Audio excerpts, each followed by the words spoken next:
The restaurant industry has really been the hardest hit and the first hit among many American businesses here as we continue as a society to grapple with the future of all this, try to lock down, try to keep the number of coronavirus cases as low as possible. And we're joined now by restaurateur and chef Marcus Samuelsson for more on what you are doing, chef, at your restaurant in Red Rooster, about 40 blocks away from where I'm sitting right now, and just what you're seeing across the industry right now. It's a trying time, certainly for the restaurant business, and everyone is trying to do best by their staff, which we all know are some of the most vulnerable people in our labor force and are bearing the brunt of this crisis first and hardest. Yeah.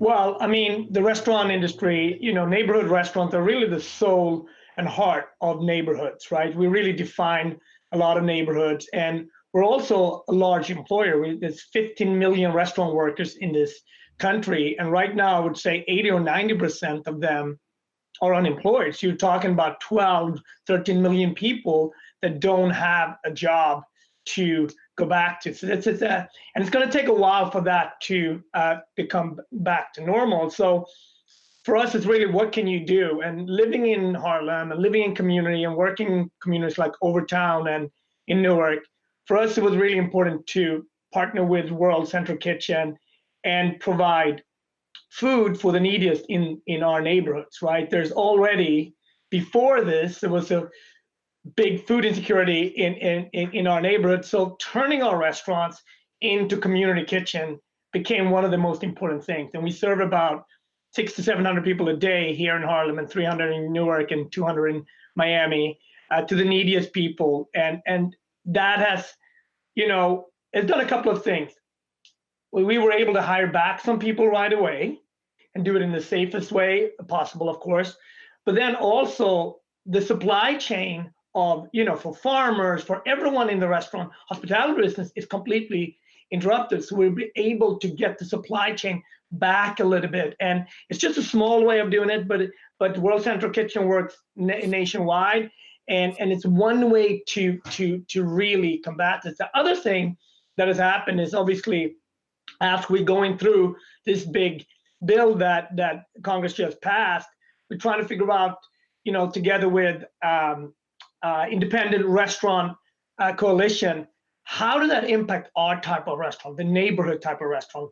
What loans are available for us? How can we make it easier for our for the owners, but also for the workers to apply so they can get money and help fast, right?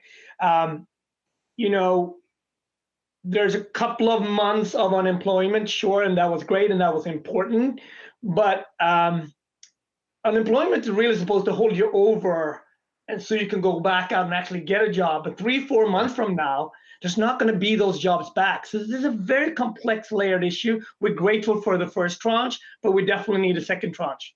Hey, Marcus, you've been closed now for 2 weeks, and I'm looking at the website right here. Yeah, it's like killing me, man. I love Red Rooster.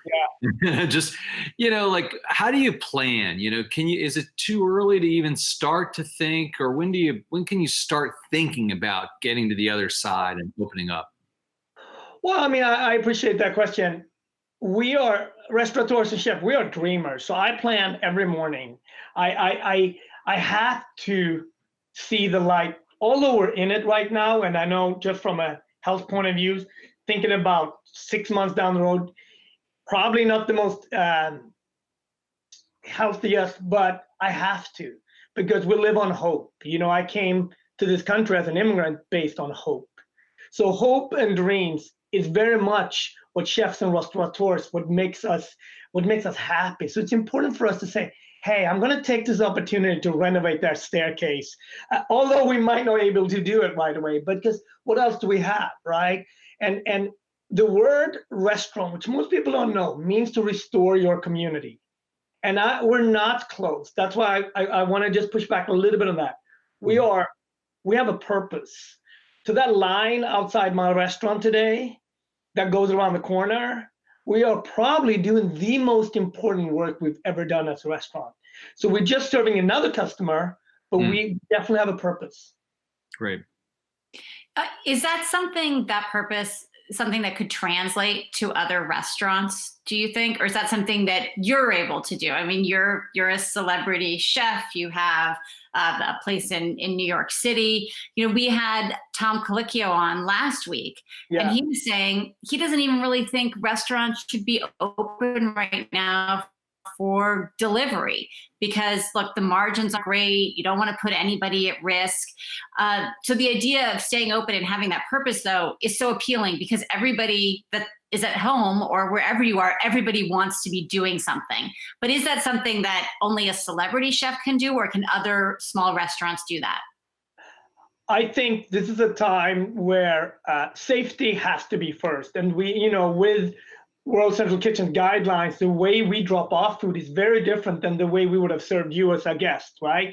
The food comes in, we drop it on a table, we ask for how many people in your family, and we step back. The person comes up and grabs it. There are gloves. There are all types of different masks. So we serve in a very different way, right? But I think everyone can do something. What that is very different. And I think that Tom was actually one of the founding members of Independent Restaurant Coalition. And the work that Tom and Danny and a lot of people are doing behind the scenes is extremely important. The silver lining here is that hospitality community are collaborating, and we're going to come out very different, right? We're going to come out very strong, because we're collaborating behind the scenes, and leaders like Tom and Danny goes out there every morning and talk about that. But we also are pushing for law changes, because where would America be without restaurants and its restaurant workers? You know, it's not just something cute and important in the neighborhood. It's also 15 million Americans that work in restaurants. And where restaurant goes away, so goes all small businesses. What's going to happen to the barbershop? What's going to happen to the deli around the corner? Those are all retails, right? So we don't really fight just for restaurant. It's all small businesses, which is probably the biggest section of employers in America right now. We don't have great lobbyists the way the big companies are, but we are definitely the engine that keeps this country going. And it's very hard because we're not united in that sense, right? We're talking about the bill. I'm not surprised that the big corporations again are being helped out because we know the fact, because they're the best lobbyists, right? It's no one talks about the reality. That is the reality. Everyone knows that. All right, Marcus Samuelsson, thank you so much for joining us. I'll take your hopeful message on the future of your restaurant and so many others. Again, there will be another side of this. Really appreciate you taking the time to talk to us on this Monday afternoon. Hey investors, Zach Guzman here. Are you interested in learning more about the markets and getting the latest financial news? Well, then click right here to subscribe to our Yahoo Finance YouTube channel. Get the latest up-to-the-minute market analysis, big interviews in the world of finance, and information on how to manage your money every day wherever you are.